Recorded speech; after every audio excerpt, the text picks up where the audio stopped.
आइए हम परमेश्वर के वचन में चलेंगे। हम देखेंगे नए नियम से निकालिए मत्ती की किताब और इसका 6 अध्याय और इसका 26वां पद। आकाश के पक्षियों को देखो, वे ना बोते हैं ना काटते हैं और न खत्तों में बटोरते हैं, फिर भी तुम्हारा स्वर्गीय पिता उनको खिलाता है। क्या तुम उनसे अधिक मूल्य नहीं रखते? तुम में कौन है जो चिंता करके अपनी आयु में एक घड़ी भी बढ़ा सकता है? और वस्त्र के लिए क्यों चिंता करते हो? जंगली सोसनों पर ध्यान करो कि वे कैसे बढ़ते हैं। वे ना तो परिश्रम करते ना कातते हैं, तो भी मैं तुमसे कहता हूँ कि सुलेमान भी अपने सारे वैभव में उनमें से किसी के समान वस्त्र पहने हुए ना था।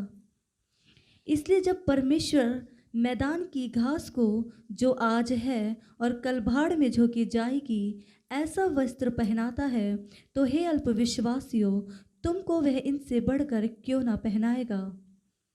इसलिए तुम चिंता करके यह ना कहना कि हम क्या खाएंगे या क्या पिएंगे या क्या पहनेंगे। हालेलुया। देखिए कितनी सुंदर बात है। यहाँ पर प्रभु एक घास फूसों को लेकर, पेड़ पौधों को लेकर, मनुष्य को लेकर और इन तमाम बातों को लेकर, आकाश के पक्षियों को लेकर प्रभु एक एक एक बात को बता रहे हैं आज जिनका मूल्य हमारी आंखों में नहीं होता है। प्रभु ने बोला है कि जो घास है, जो फूल है, वो 1-2 दिन के लिए रहते हैं और प्रभु उन्हें सजाता है। फूल की उम्र कितनी होती है? 1 या 2 दिन। घास की कितनी रहती है? 1 या 2 दिन। फिर ये सूख जाती है, दूसरी और नई घास आती है। प्रभु कहता है वो उन्हें कितना अच्छे से रखता है, उन्हें कितना अच्छे से सजाता है। प्रभु बोलता है आकाश के पक्षियों को देखो, हम उनकी कोई कीमत नहीं आंक सकते, हमारे लिए बिल्कुल फ्री है, मुफ्त, बेकार है। परंतु प्रभु कहता है कि मैं उन्हें भी खिलाता हूं। ना वो बोते हैं, ना काटते हैं, ना भंडारों में धन इकट्ठा करते हैं, परंतु फिर भी मैं उन्हें देता हूं, खिलाता हूं।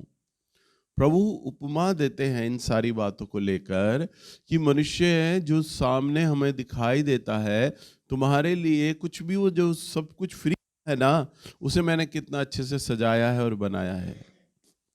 तो प्रभु मनुष्य को कहता है जबकि तुम तो मेरी समानता में हो, मेरे स्वरूप में हो, मेरा बेटा और मेरी बेटी हो। प्रभु बोलता है तो हे अल्प विश्वासियों, क्या बोलता है? हे अल्प विश्वासियों, यानी अल्प विश्वासियों का मतलब जो विश्वास नहीं करते, तुमको क्यों करना पहनाएगा। 31वां पद, इसलिए तुम चिंता करके ये ना कहना कि हम क्या खाएंगे, क्या पिएंगे या क्या पहनेंगे। हालेलुया।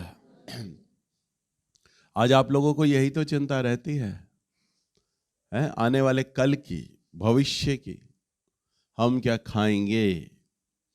अभी प्याज मान लो 40-50 रुपए किलो है ना, अभी न्यूज में आ जाए 100 रुपए किलो प्याज हो रही है, मोदी गवर्नमेंट बोल रही है 100 रुपए हो रही है। ओ कल ही सब भागेंगे मंडी, दुकानों पे, हैं, भर लो प्याज। जो आदमी 1 किलो खरीदता होगा, एक हफ्ते का वो 5-5 किलो, 10-10 किलो खरीदेंगे, है ना। एक बार न्यूज आई कि पेट्रोल महंगा होने वाला है, रात 12 बजे का, सारे पेट्रोल पंपों पे भीड़ लग गई। 1 या 2 रुपए एक पेट्रोल पंप पे 1 लीटर पे बढ़ेगा, बस 1-2 रुपए बचाने के लिए भीड़ की भीड़ लग गई है।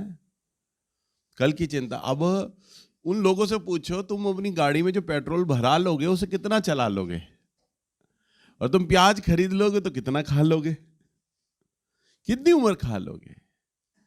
क्यों चिंता करते हो, है?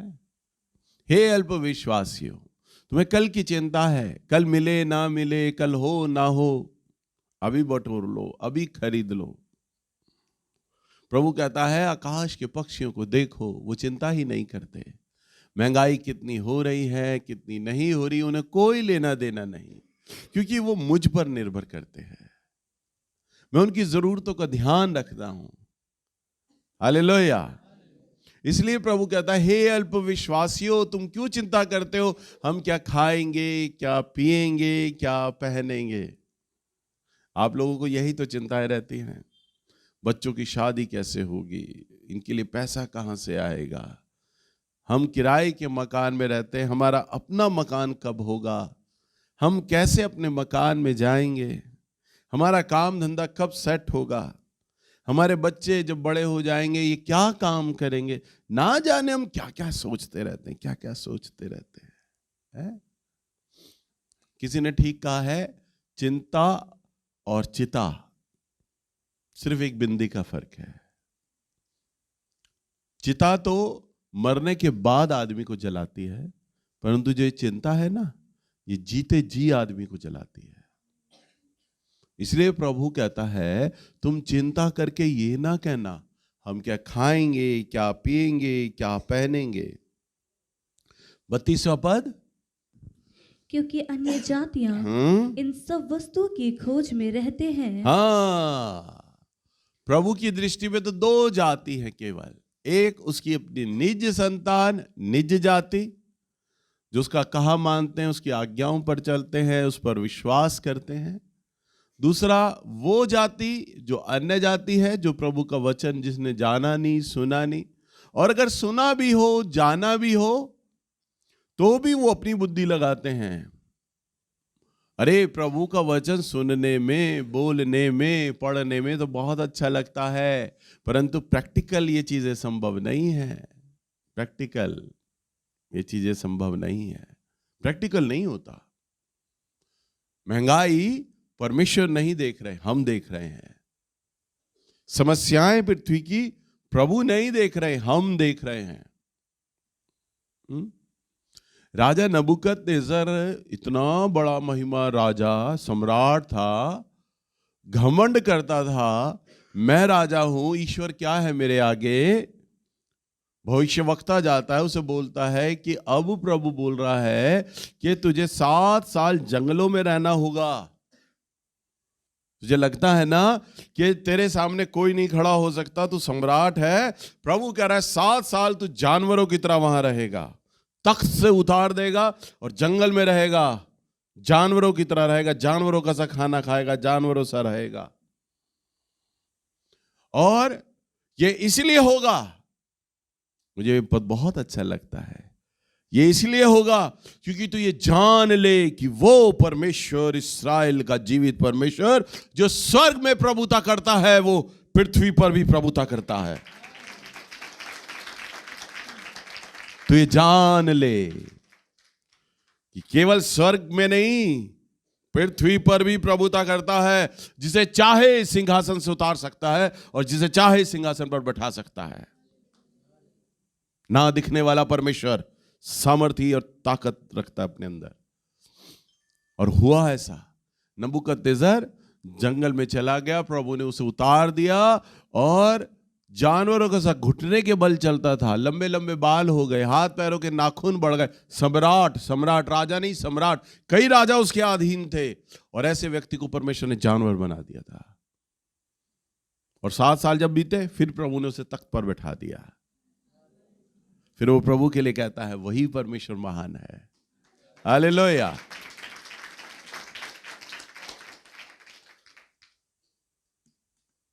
इसलिए प्रभु का जो वचन आप पढ़ रहे हो, जान रहे हो, सुन रहे हो, ये इसलिए नहीं कि एक पादरी खड़ा हो गया है सामने और आपको वचन खोलकर, बाइबल खोलकर कथा कहानी में आपको बता रहा है ना। जैसा राजा नबूकदनेस्सर के संग हुआ ना, कई सालों में प्रभु ने मेरे साथ खट्टे मीठे अनुभवों में लेता आया और मुझे ये ज्ञान सिखाया, मुझे सिखाया पाठ। तभी मैं इस वचन को पूरे अधिकार के साथ, गारंटी के साथ मैं आपको बोल सकता हूँ, सिखा रहा हूँ कि वास्तव में जिस परमेश्वर का वचन आप सुन रहे हो, जिस परमेश्वर के लिए आप गाते हो, सेवा करते हो, वो ना केवल स्वर्ग में वरन पृथ्वी पर भी प्रभुता करता है। सो उसका जो वचन है, जो वो वचन कहता है ना कि अन्य जातियां इस वस्तुओं की खोज में रहती हैं कि हम क्या खाएंगे, क्या पिएंगे, क्योंकि उनकी चिंता मैं नहीं करता, क्योंकि वो मेरे पास नहीं आए। देखिए, प्रभु का स्वभाव है, जब तक परमेश्वर के पास आप नहीं आते, परमेश्वर आपकी चिंता नहीं करता। ये उसका नेचर है। प्रभु ने कहा यदि तुम मेरी ओर 1 कदम बढ़ाओगे तो मैं तुम्हारी ओर 10 कदम बढ़ाऊंगा। यदि, अगर आप आओगे तो, कंडीशन है। अगर आप आओगे तो मैं आऊंगा, नहीं आओगे तो मैं नहीं आऊंगा। हालेलुया। और जो कई लोग अपनी बुद्धि पर चलते हैं, अपनी योजना पर चलते हैं, नहीं मेरी बुद्धि है, मेरी प्लानिंग है। कई लोग बोलते हैं जी मैं कर्म प्रधान व्यक्ति हूं, मैं तो कर्म को ऊपर रखता हूं। तो प्रभु कहता है जब तू कर्म को ऊपर रखता तो मेरे लिए तो तेरे जीवन में कोई स्थान ही नहीं है। परंतु जब तू राजा नबूकदनेस्सर के समान दुख झेलेगा, समस्याएं झेलेगा, तब तू मेरे काम को देखेगा। तभी जब डॉक्टर, वैद्य, विज्ञान, रिश्तेदार, समाज, तेरा बल, तेरी योग्यता, तेरी बुद्धि, तेरी योजनाएं समाप्त हो जाएंगी, तब मैं तेरे जीवन पर कार्य करूंगा। हालेलुया। ताकि ये जान ले वो परमेश्वर जो स्वर्ग में प्रभुता करता है वो पृथ्वी पर भी प्रभुता करता है। तभी तो आपके मुंह से निकलेगा मेरा परिवार ने मेरा साथ नहीं दिया था, प्रभु था। तभी तो आपके मुंह से निकलेगा मेरे रिश्तेदार मेरे संग नहीं थे, प्रभु था।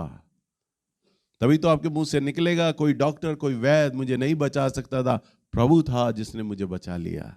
हालेलुया। तब आप हृदय से केवल परमेश्वर को महिमा देंगे, उसका धन्यवाद देंगे। सो प्रभु कहता है, पढ़ो बेटा, कि स्वर्गीय तो तुम्हारा स्वर्गीय पिता जानता है कि तुम्हें ये सब वस्तुएं चाहिए। 33वां पद, पर तुम्हारा स्वर्गीय पिता जानता है कि इन सब वस्तुओं की तुम्हें आवश्यकता है। हाँ, कितनी सुंदर बात है। क्या जानता है प्रभु? बोलिए क्या जानता है? अरे अभी बेटी ने पढ़ा, आपका ध्यान कहाँ है? दोबारा बोलो बेटा। कि तुम्हें इन सब वस्तुओं की आवश्यकता है। तुम्हारा स्वर्गीय पिता ये जानता है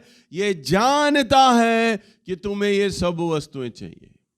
तुम्हें ये सब वस्तुएं वो जानता है।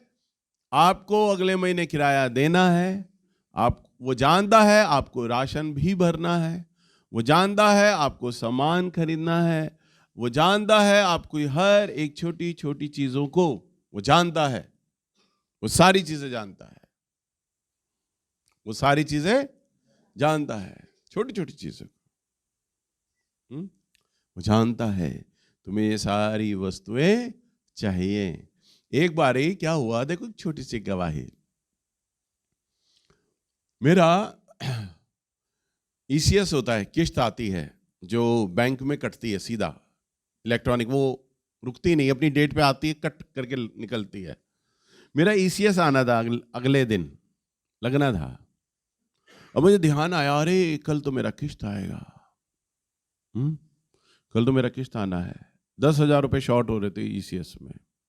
मैंने भाई को फ़ोन मिलाया, मैंने बेटा छोटे वाले को, मैंने जल्दी से किश्त है तेरे पास 10,000 रुपये, मैं तुझे 2-3 दिन में दे दूंगा। उसने कहा भैया मेरे पास तो नहीं है। मैंने अपनी बहन को फ़ोन मिलाया, वो कहती मेरे पास भी नहीं है। मैंने बेटे से बोला, मैंने कहा तेरे पास पैसे हैं? कह रही मेरे पास भी नहीं है। और मेरा कल किश्त आना था। मैं मायूस होके सो गया। मैंने कहा अब तो कल किश्त आएगा, कटेगा, पेनल्टी लग जाएगी। मैंने कहा कोई बात नहीं। सो गया मैंने कहा अकाउंट में पैसे नहीं थे, सो गया। सुबह जब मैं उठते ही मैंने मोबाइल चेक किया। मैंने कहा तो किश्त आ गया होगा, कट गया होगा, निकल गया होगा बैंक में।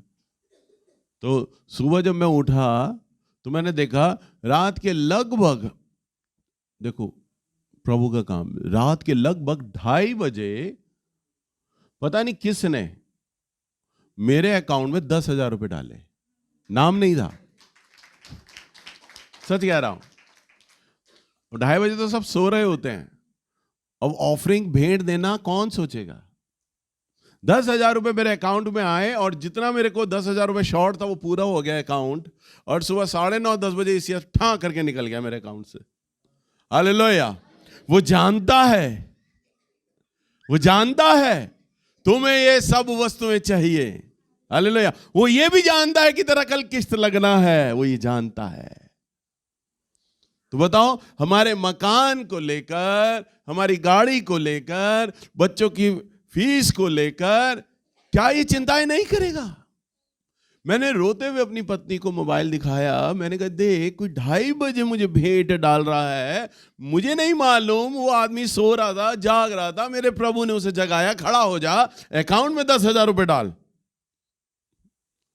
मैं प्रभु को यह गवारा नहीं था कि मेरे बेटे का पेनल्टी भी लग जाए ना। बताओ, अद्भुत है परमेश्वर। छोटी छोटी चीजों का ध्यान रखता है। ऐसी ना जाने मेरे जीवन में असंख्य गवाहियां हैं प्रभु ने जो मेरे जीवन में की हैं, जिसके द्वारा उसने ये मुझ पर प्रकट किया है, तू मेरा चुना हुआ पात्र है, मैं तेरी सारी जरूरतों को जानता हूं, पूरा करना जानता हूं।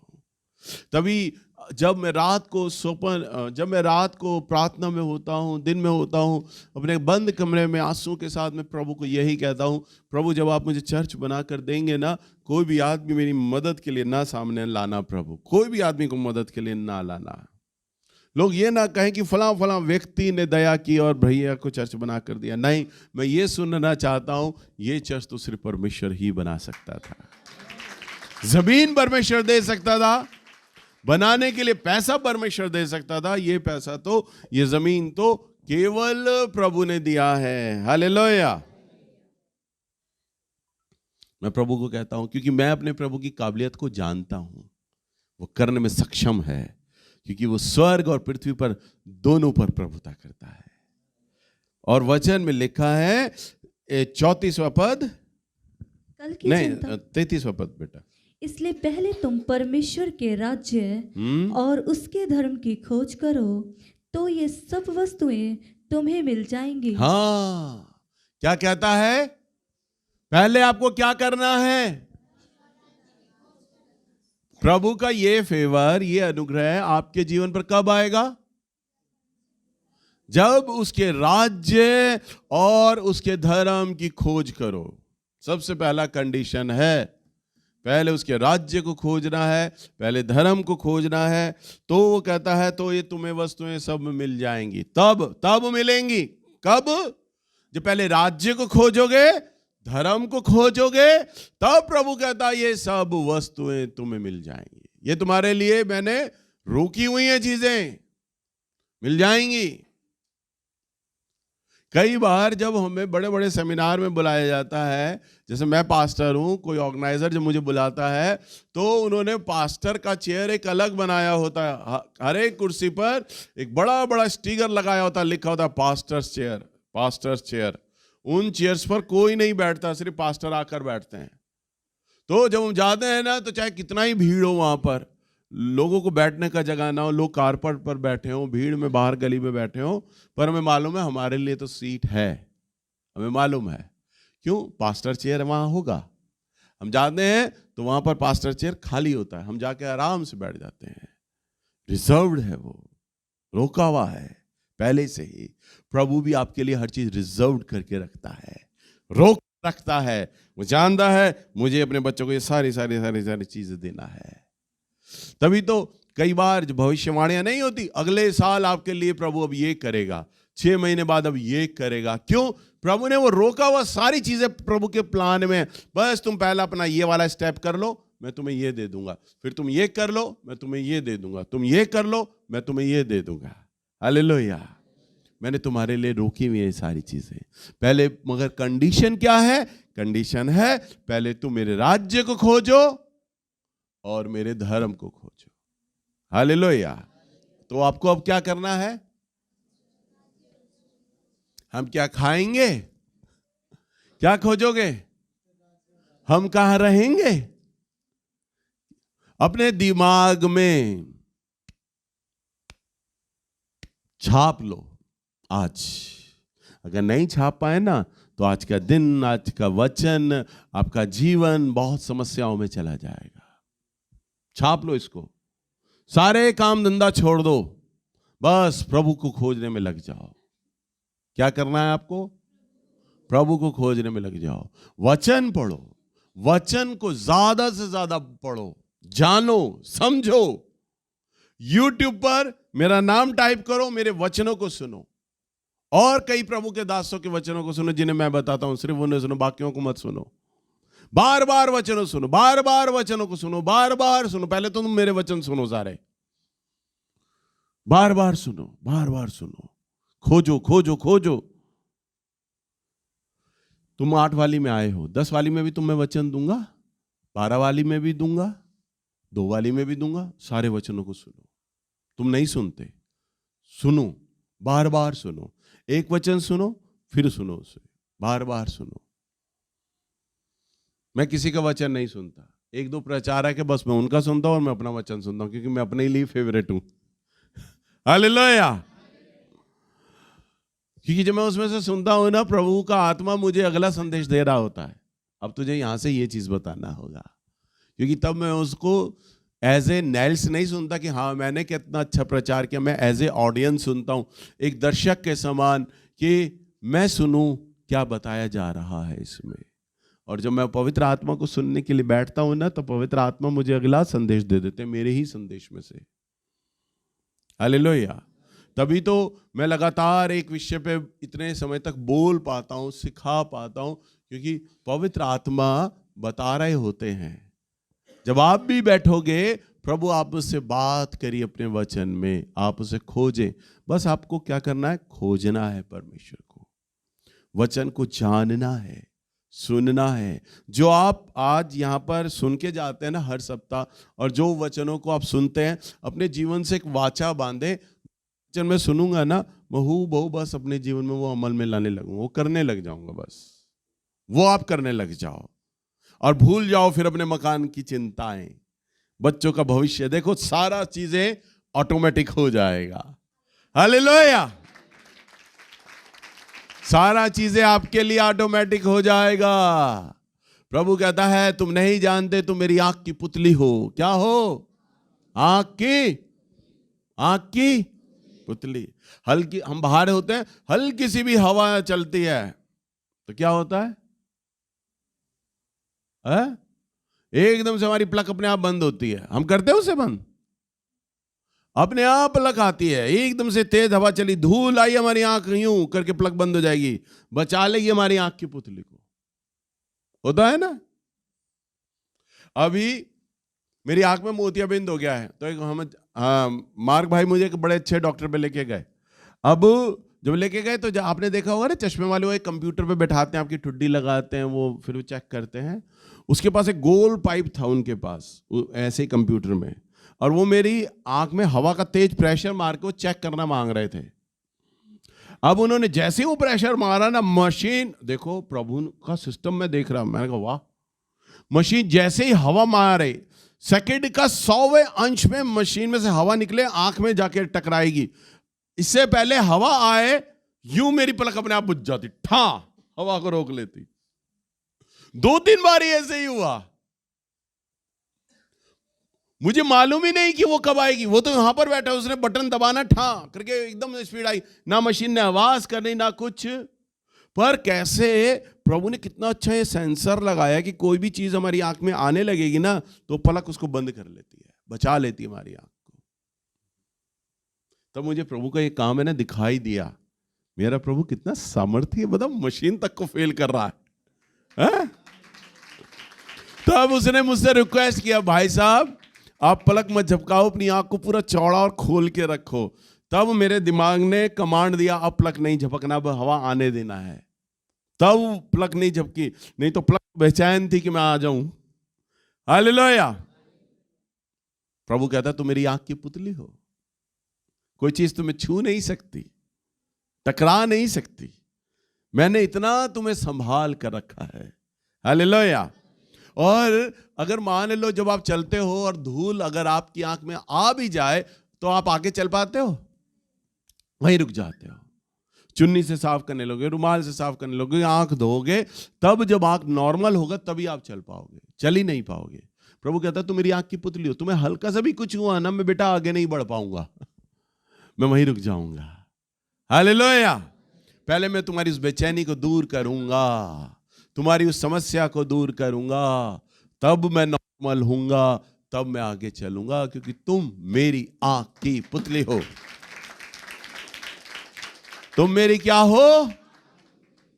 बताओ, इतना प्रेमी परमेश्वर है, इतना ध्यान करने वाला प्रभु है, इतना सीने से हमें लगा कर रखने वाला परमेश्वर है, हमारे नाम को अपनी हथेली पे खोद कर लिखने वाला परमेश्वर है, और फिर भी हम ये चिंताएं करते हैं, हम क्या खाएंगे, क्या पिएंगे, कहाँ रहेंगे, अगले महीने हम किराया कैसे देंगे, पता नहीं क्या क्या सोचते रहते हैं। हालेलुया। वो कहता है अन्य जातियां इन वस्तुओं की खोज में रहती हैं, परंतु तुम्हें क्या खोजना है, ये नहीं कि हम क्या खाएंगे क्या पिएंगे, तुम्हें ये खोजना है, पहले मेरा राज्य खोजो और मेरा धर्म खोजो। हालेलुया। तो आज से आप क्या होमवर्क लेके जा रहे हैं अपने लिए? परमेश्वर का राज्य और परमेश्वर का धर्म खोजो।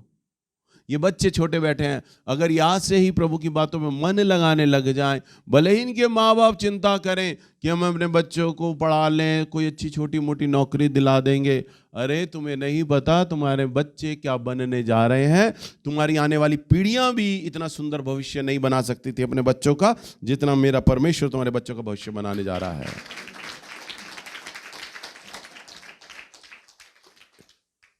कई बातें तो वचनों में इतनी सुंदर लगती है ना मुझे मेरे प्रभु के लिए। एक बात और बताता हूं, एक वचन है, इस्राएली लोग जब मूसा के साथ चल रहे थे और फिरौन की सेना पीछे पीछे आ रही थी उन्हें मारने के लिए, और सामने लाल सागर आ गया, तब इस्राएली लोग बोलते हैं, देख अच्छा होता कि हम मिस्र में ही रहते गुलाम बनकर, हमारे लिए भला होता, क्योंकि आगे लाल सागर है और पीछे फिरौन की मौत है। अब हम दोनों पाटों में फंस गए हैं, मर जाएंगे, हम लाल सागर लांग नहीं सकते और पीछे में फिरौन की सेना, मरेंगे ही मरेंगे। तब परमेश्वर जैसा मूसा को बोलता है ना, तब मूसा इस्राएलियों को मालूम है क्या बोलता है, बस अब खड़े खड़े तुम परमेश्वर के काम को होता हुआ देखोगे। हालेलुया। क्या लिखा है? बस कुछ मत करो, खड़े खड़े काम देखो उसका कि प्रभु तुम्हारे लिए क्या उपाय करता है। तो यही है हमारा परमेश्वर, खड़े खड़े काम देखो कि प्रभु क्या काम करता है। इन बच्चों के माँ बाप खड़े खड़े देखे हमारा भविष्य, बच्चों का भविष्य कैसे बना रहा है प्रभु। तुम्हें तो कुछ करना नहीं है, सब ऑटोमेटिक हो जाएगा, सब प्रभु संभाल लेगा अपने हाथों में। और जब मूसा ने अपनी छड़ी को लाल सागर की तरफ किया, प्रभु ने तेज हवाएं चलाई और लाल सागर को दो भागों में बांट दिया, और 6.5 लाख लोग, कितना, पूरी रात 1 घंटे के लिए नहीं, 2 घंटे के लिए नहीं, पूरी रात लाल सागर को उन्होंने पार किया। यानी 8-10 घंटे तक समुद्र 2 भागों में बटा रहा।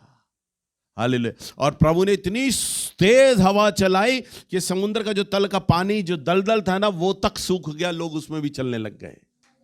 ये हमारा परमेश्वर। आपको सुनकर विश्वास नहीं हो रहा होगा, परंतु ये बात तो ऐतिहासिक है। खड़े खड़े तुम परमेश्वर के काम को होता हुआ देखो। मुझे इतनी सुंदर बात लगती है ये। प्रभु के काम ही ऐसे होते हैं, आपको खड़े खड़े देखना है जब वो आपके जीवन में काम करता है, क्योंकि वो अद्भुत परमेश्वर है। सो अद्भुत काम करना उसे सुहाता है।